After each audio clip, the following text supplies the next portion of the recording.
ఒక్కొక్కరికి ఒక్కో అలవాటు ఉంటుంది. కొందరు చేతి గోళ్లు పెంచుకుంటారు, మరికొందరు తలపై జుట్టు పెంచుకుంటారు. ఇవన్నీ కాదంటే కుక్కను పిల్లినో పెంచుకుంటారు. ఎవరిష్టం వారిదే. కాని ఓ వ్యక్తి మాత్రం తన మీసాలను పెంచుకుంటున్నాడు. మీసాలు పెంచడం అనగానే 10 ఇంచులో 20 ఇంచులో అనుకోకండి.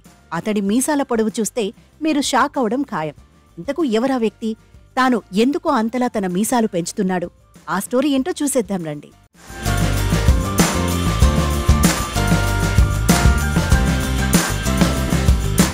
భద్రాద్రి కొత్తగూడెం జిల్లా దమ్మపేట మండల కేంద్రానికి చెందిన వనమాల సూరిబాబు అనే వ్యక్తి గత 20 ఏళ్లుగా మీసాలు పెంచుతున్నాడు. ప్రస్తుతం ఇతని మీసాల పొడవు 2 వైపులా కలిపి 6 అడుగుల పొడవుకు చేరుకున్నాడు. తన ముత్తాత, తాత, తండ్రి ఇలా 4 తరాలుగా మీసాలు పెంచుతూ వస్తున్నామని ఆయన వెల్లడించారు. వీటి సంరక్షణ కోసం అదనంగా ₹1 కూడా ఖర్చు చేయడం లేదని తెలిపాడు. మెడిమిక్స్ సబ్బుతో స్నానం చేసి మీసాలకు నూనె పూయడానికి, దువ్వడానికి రోజు 3 గంటల టైం మాత్రమే కేటాయిస్తున్నట్లు సూరిబాబు తెలిపాడు. మీసాలు పెంచడానికి ప్రత్యేకంగా కారణం అంటూ ఏదీ లేకపోయినా తమ కుటుంబంలోని వారు తరతరాలుగా మీసాలు పెంచుకుంటున్నారని తెలిపారు. దారిన పోయేవారు కూడా తనతో సెల్ఫీలు దిగుతున్నారని అన్నారు. అది తనకెంతో గర్వంగా ఉందని సూరిబాబు వెల్లడించారు. ఇలా పొడవైన మీసాలతో సూరిబాబు బాబాయ్ స్థానికంగా ఫేమస్ అయిపోయాడు. ఇంకా 5 అడుగులు మీసాలు పెంచి రికార్డ్ సాధించాలన్నదే తన లక్ష్యమని సూరిబాబు తెలిపాడు. కొత్తగూడెం జిల్లా దమ్మపేట మండలం. మా ఇంటి పేరు వనమాల సూరిబాబు.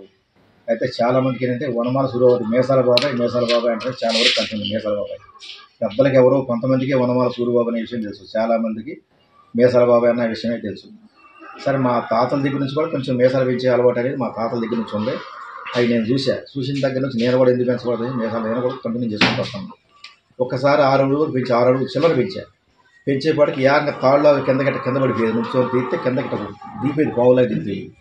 ఆ టైంలో ఏమైందంటే నాన్న చనిపోయేపాటికి కొంతమంది మీసాలు ఉంచుతో తీస్తామని అన్నారు. అన్నయ్యలకు ఒక వర్షం బోగులు చేసుకుంటూ వస్తున్నారు అన్నయ్యలకి. సరే, అందరిని అడిగా తీనవచ్చునా అని. అరే తండ్రిగా నీ ఇష్టం అన్నారు. నా ఇష్టం ఏంటి, తండ్రి కంటే ఎక్కువ ఏంటని చెప్పి నేను తీసేసా. ఆ తర్వాత మళ్ళీ కొంతకాలానికి పెంచుకుంటూ వచ్చాను. మళ్ళీ మోకాళ్ళ వరకు పెంచుకున్నాను. ఆ టైంలో ఏమైంది, మళ్ళీ అమ్మ చనిపోయిన టైంలో మళ్ళీ తీయాల్సి వచ్చింది. తప్పదు కనుక నేను అందరూ తీయాలన్నా నేను తీసేసాను. ఇక మళ్ళీ తర్వాత ఏంటంటే ఒక 60 ఏళ్ళ వరకు మళ్ళీ పెంచగలిగాను. పెంచుకుంటే ఈలోపు ఏంటంటే అది వయసు పెరిగింది, తల కూడా అది వెనక్కి ఊడిపోవటం ఇలా జరుగుతుంది. చాలామంది ఏ ఊరన్నా పోనీ ఆ ఊరు లేదు ఈ ఊరు లేదు, కనీసం షిరిడి వెళ్ళినా సరే మీసాలు చూసి బాబాయ్ ఏమనుకోబాకు అనే చాలామంది పెద్దోళ్ళు కూడా బాబాయ్ అని, ముసలోడు కూడా బాబాయ్ ఒకసారి ఆగు ఏంటి ఈ మీసాలైనా ఇంతలా ఉన్నాయి ఏంటి అంటారు. మీసాలే నాన్న, మరి మీసాలు కదా ఏముంటాయి అంట, విగ్గాని అడుగుతారు కొంతమంది. నాన్న మీసాలకు కూడా ఇగ్గు పెడతారా అంట. మరొకసారి చూపించగలవంటారు. ఎందుకు ఇబ్బంది పెడతావు నాన్న, మళ్ళీ కడి మీద అయితే కొంచెం అంటుకుంటాయంట. మా కోసం చూపిరా, మళ్ళీ షిరిడి నుంచి మీ ఊరు చూడగలమేమంటారు. ఫోన్ నెంబర్ తీసుకుంటారు. వాళ్ళ కోసం ఏంటంటే సరే తప్పదని చెప్పి ఒకటి చూపిస్తా. ఆ ఒకళ్ళిద్దరు పోయేసి చుట్టూ జనం మూగిపోతారు. ఆడ 1 గంట టైం పోతుంది, నాకు 1 గంట టైం.